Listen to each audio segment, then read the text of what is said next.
You have just tapped into the Christian Life Coach Collective, and I'm your host, Laura Malone. I'm here to equip and encourage coaches in skills, business, personal life, and faith. I believe you're already 100% worthy and capable, and you're called for such a time as this. So let's get you walking it out with courage and confidence so you can be an amazing coach who sees transformation and great results in both your life and the lives around you. Let's get started. Most coaches don't feel called to starting and running and building a business as much as they feel called to coach people in order to help them, right? If that's where your calling lies, is in actually coaching people, you have to consider everything else that's required to become the person who can walk in your calling and coach people. So you either have to work for somebody else that hires coaches, like a company that wants somebody to actually be an executive coach or managerial coach, leadership coach, some type of coach that they make available to their employees or the clients. But most coaches are looking for time freedom and flexibility to go with their calling of helping people and being a guide in whatever space.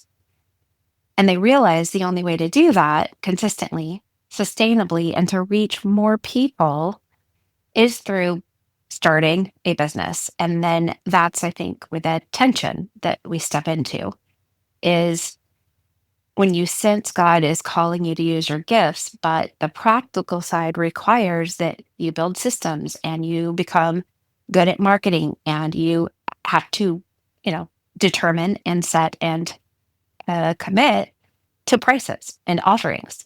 You have to figure out all the technology that goes with it. And that stuff can feel really heavy and unnatural because you're like, I don't feel called to IT. I don't feel called to be a marketer, right? But you think, I am not a business person. I'm just somebody who wants to help people. The truth is that you don't have to be a natural business person to build a business and serve people. You just need a framework on a foundation and some tried and trusted tools. And the business is really just the structure that holds your calling. So you don't have to create everything from scratch. Like, what's the point of doing everything from scratch? Somebody's already been doing it, somebody has figured it out. You just need to customize and contextualize what already exists to fit who you are and the people you're called to serve the way that you want to do it. So there's lots of templates and systems and strategies that can make that easier. It's what I want you to hear. Easy as allowed and easy as possible. And I say easy in it's a relative term. So you might think easy means I don't have to do it. Well, one day you might not have to do it. One day maybe you can pay somebody else to do it. But there is something to be said for figuring it out on your own so that you really understand it. God doesn't require that you hustle without any heart to do things for him or to prove your faithfulness. He does just ask you, like, be obedient and steward what I've given you well. So it's not always going to be easy in the context of I get to skip all that and I don't have to do it and my brain doesn't have to change or grow. It comes with the kind of in the context of in being obedient and faithful and stewarding what God has given me to do well, this calling, and to make it possible, sustainable, and have a container for it, I'm going to have to learn some new skills, and business is one of them. And I also have to speak to the fact that there are people I've run into in ministry and life in general and in business that just tend to divide and separate business from ministry. But I can tell you, I do a ton of ministry in my business. And just because you're a nonprofit doesn't make you a ministry. just because you have, a United States 501(c)(3) organization, charitable fund, blah, blah, blah. Like, it doesn't make you a ministry. In the same way that having a for profit, sole proprietorship, or LLC doesn't make you not ministry. Your ministry is anything you do unto the Lord to serve people with the love of God. Okay. If you want to actually run something that is designated as a tax exempt, like government filed ministry, that's separate from what Jesus calls ministry. Jesus never set up a nonprofit. He never asked the government if he could start a ministry. He is the ministry, right? So, understanding the structure of a business, it actually is how you start to multiply your impact, your influence, your results. And the more organized you get in your systems, your automations, your processes, then the freer you are in spirit and soul to serve people from a place of peace with intentional focus and clarity and creativity. So instead of saying, well, I have to build a business because I have to figure this out in order to make money, but I don't want to, I just want to coach. I wish I could just do that. Try reframing it a little bit and say, I'm going to build a container so that I can operate in my calling as a coach. And the way that in today's day and age, that container looks like a sole proprietorship or an LLC where I file and set up as a business and I learn a system of processes that I start simple in order to actually start coaching, and then I build from there. That is totally possible. Like that's what I teach clients to do. When you think of it this way, then the business side becomes more purposeful because you see it as a container instead of like, I'm giving up my calling as a coach just to be a business owner. No, you become a business owner in your learning curve of creating a container for your calling as a coach. And that's where it becomes more consistent and sustainable. That's where your results and your success is going to come from. And your calling is where your gifts and your wisdom and your faith begin to meet the needs of other people. That is your ministry, regardless of your tax exempt status. Okay. Proverbs 16:3. It says to commit your work to the Lord and your plans will be established. There's your crux of the matter. Have you committed the work you're called to do? Not necessarily the work you are already doing or have done. The work you're called to do, whether you're doing it yet or not. Have you committed it to the Lord? If you do, your plans will be established. And that looks like a blueprint, right? So you're going to have a foundation, you're going to have a structure, you're going to have pillars, and they're going to build walls to create rooms so that you can put up sheetrock, so that you can paint the walls, so you can put in a couch or chairs or table, and you can invite people in so you can serve them. There must be a foundation. There has to be some structure built on top of the foundation. We need some pillars and we need some walls. We need some cornerstones, right? So commit these things to the Lord. Your plans will be established. This also says that you will have a plan. It's not like we're just going to show up to the job site and here's a piece of land and we're just going to sit here and wait and see if any clients show up. They're just going to like see this, 1 acre lot and see you sitting in the middle of it in the grass saying like, well, I am a coach. Why isn't anybody stopping in? Why do they not see that I am a great coach? Why aren't they asking me to coach them? Why aren't people paying me? Why aren't they booking sessions? Why aren't they engaged? Why aren't they invested? Why don't they want this? Because you're sitting on a piece of land on a blanket in the middle of the grass. And nobody knows what you're doing there. And they might not even be able to see you. Probably can't. They're driving by and they have no idea who you are, what you're doing there, but you have anything that they need. So if you build a foundation and you build a structure on there, then you can put a sign out front and people go like, ooh, look, I think I want to stop in. I want to see what they offer, right? I want to give you some clear and practical actions you can take, both spiritually and strategically, so you can move forward when you are feeling called to coach, but at the same time, you feel intimidated by the business aspects. Number one, start by naming your calling out loud. Write it down, whatever it is you feel called to do and who you want to help. Don't worry about, like, this is not your elevator pitch. You don't need to be able to memorize it. And it's not your tagline. It's not going to be the subtitle of your book. Okay. It's between you and Jesus.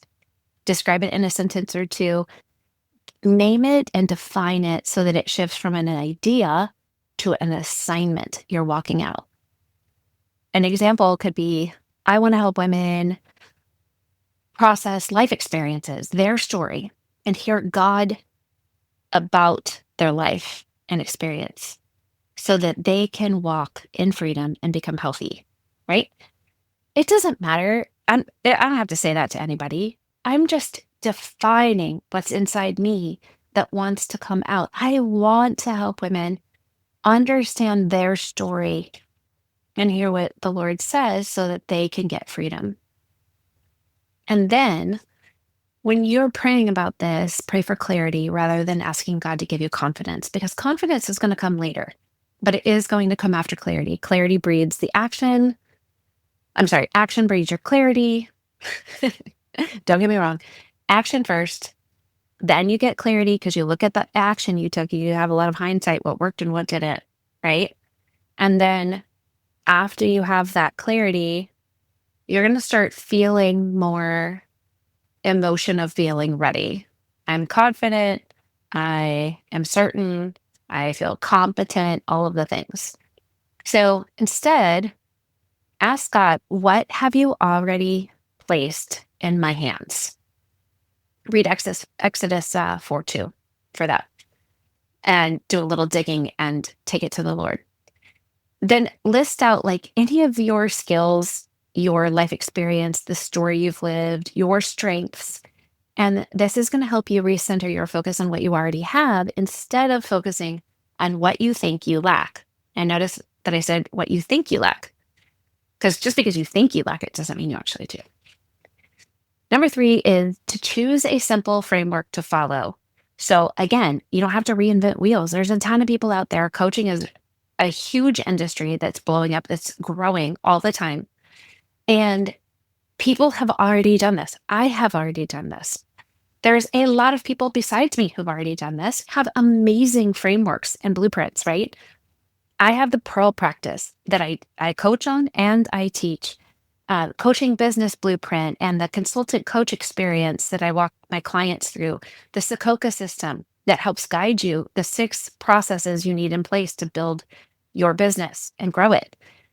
Pick a trusted structure or even a trusted mentor or coach, a podcaster, a YouTuber, somebody who is actually speaking to you where you are at about what you want to do and focus on right now. And I'm just going to say, stick with them for like 90 days, 3 months. Instead of scrolling everywhere and listening to everybody and duct taping all your lead magnets that you traded your email address for over the next year or 2 or 10, because you can take that long to do that, pick one and give it 3 months. And instead of being random, be really focused. I literally, like, I am always going to say I'm available. Book a session. Let's go after this. Let's do it. But if it's not me, there's so many amazing people out there. Go pick them, but pick one. It's the rule of essentialism. Go into the backyard. You want to cut a tree down? You need an axe and you need to pick a tree. Don't use a bat. That's the wrong tool. It's not going to work on any tree. You need an axe. But if you go around and you hit every tree in the backyard once a day, you're never going to take any trees down. Pick one, get focused, get your essentials in line, pick your priorities, and decide, and then commit to that decision and follow through. Number four, just write down your first offer. Like before telling anybody, before launching anything online, before printing business cards, before thinking about your branding and a website, just write down what would you say to somebody that your first offer is. And maybe right now you've already had an offer, but it's not working. Okay. How can you refine it? Who's your offer for? What problem does it solve? What results do you help them get? What's the transformation it brings? How long does it last? What does it include? That's it. Who's it for? What problem it helps solve, the results it gets, the transformation it brings, how long it lasts, what it includes. And then maybe just share it with one person. Ask them, like, does this make sense to you? Get some feedback. And then before you ever have your website, your logo, or an LLC with the government, just find one person to serve. Do it for free. In fact, coach for free in the beginning as often as you possibly can. It is, you're getting paid in other ways that matter in the long run. And if you won't coach somebody for free or low cost at the very least, so that you get the experience and build your own clarity, take action to get the clarity so you can have the confidence you say you lack. You're waiting for confidence to tell anybody you're a coach, but you won't tell people you're a coach if you're not going to get paid. So now you're not doing anything. So now you don't have any clients. Well, just do it for free. You're probably doing it for free anyway. You're coaching the cashier at the gas station, you're um, the random woman outside of church in the parking lot, you're coaching your friends or family or the teachers at school, whatever you're doing, your employees, your bosses, you're coaching people if you're called to coach. So just start framing it in such a way that you're actually giving them something more specific. And then just instead of just saying, like, they get whatever they want, I'm just going to stand here and listen and ask great questions and be really curious and encourage them and offer to hold them accountable. Well, give them a little bit more boundary and direction and just offer to them and do it for free. And you are going to experience everything that will help to reveal your ability, your capability, your strengths, your process, the lack of process, and your confidence.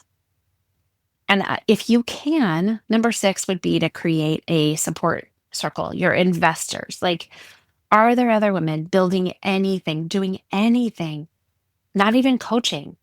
Is there anybody building out something that's in their calling?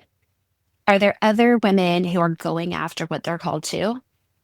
Meet with them like every month or every other week, something. Make it easy, efficient. You can get together, you can do it on Zoom, but pray, troubleshoot, share wins, get feedback, accountability, encouragement. It'll all help keep you in your momentum awake and moving. Number seven is to shift your paradigm about business because every time you think, I'm not a business person, replace it with, I am learning to faithfully steward my calling through a business container. Okay? That's all it is.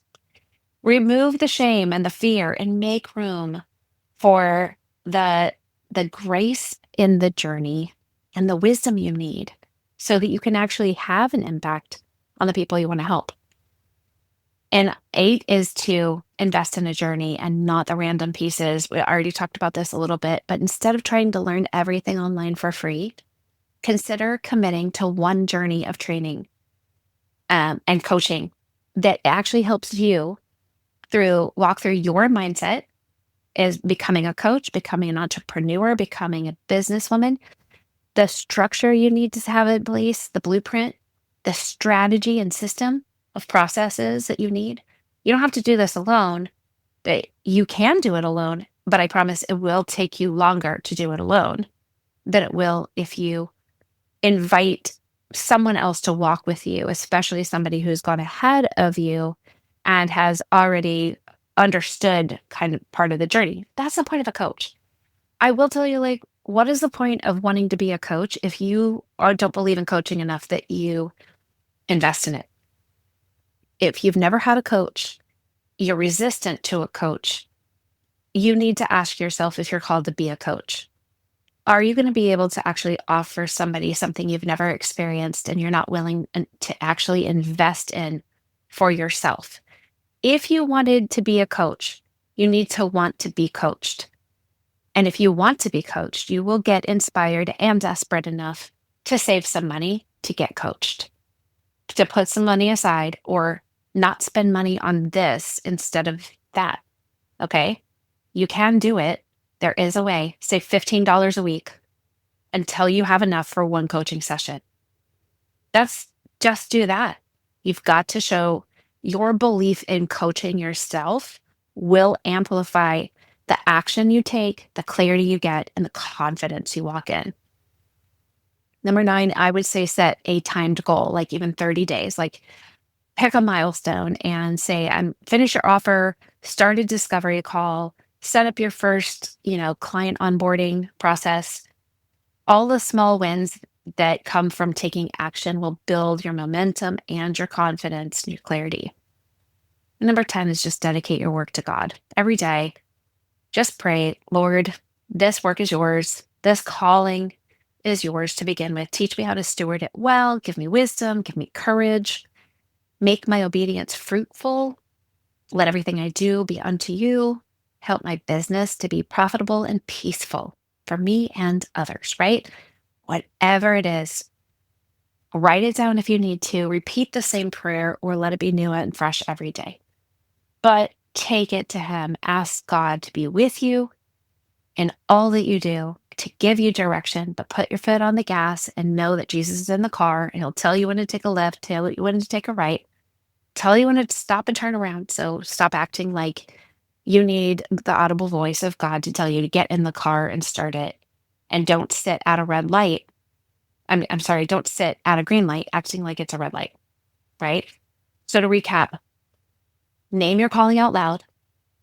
Pray for the Lord to give you clarity versus confidence. Get a simple framework to follow. Just pick something.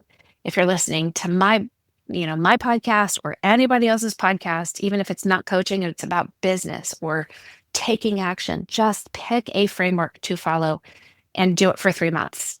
And maybe it's even like following Dr. Caroline Leaf's process of changing your mind. 62 days or 63 days, like do something and then create your first offer for yourself so that you get clarity about it. Start by serving just one person in front of you. Do it free as often as you can. You're going to learn so much. Get some support. Build a circle of other women who they want to be supported. You want to be supported. Let's do it. Shift your paradigm about business and see it as a container that God gives you grace to build and to learn. Invest in an actual journey, not just randomness. Be intentional and set aside what you need in order to invest in yourself. Create some kind of goal, like a 30-day goal, that you will do this by that day, and create some urgency and give the work that you're doing a container. And then on a daily basis, take what you are doing, your calling, your business, the work you do, take it to the Lord and give it to Him. Surrender it to Him and trust Him in it. Okay? I just want you to know business can feel really intimidating, but it won't always be intimidating. Everything that starts out intimidating eventually becomes overcome because you move towards it and you see once you get close enough to the thing that feels intimidating and presents fear to you, once you get close enough to it, you get more detail and you get a different perspective, and you're able to actually see what God is capable of doing. You get up close and say, well, I guess what I'll do is I'll just take this action, take that step, and look at that. It's not as intimidating now that I'm starting to go around it a little bit, or maybe it's starting to dissipate or dissolve a little bit, disappear. And I'm starting to see that once I'm on the other side of this big looming fear, is really not as scary as I thought. Everything's figure outable. And with God, all things are possible. Love him, let him lead you, and know I'm with you, here for you, and everything you need to know is in the show notes. Lots of links for you. I bless you to walk in your calling, to not be intimidated. You have not been given a spirit of fear. You've been given a spirit of power, love, and a sound mind, and you can do this.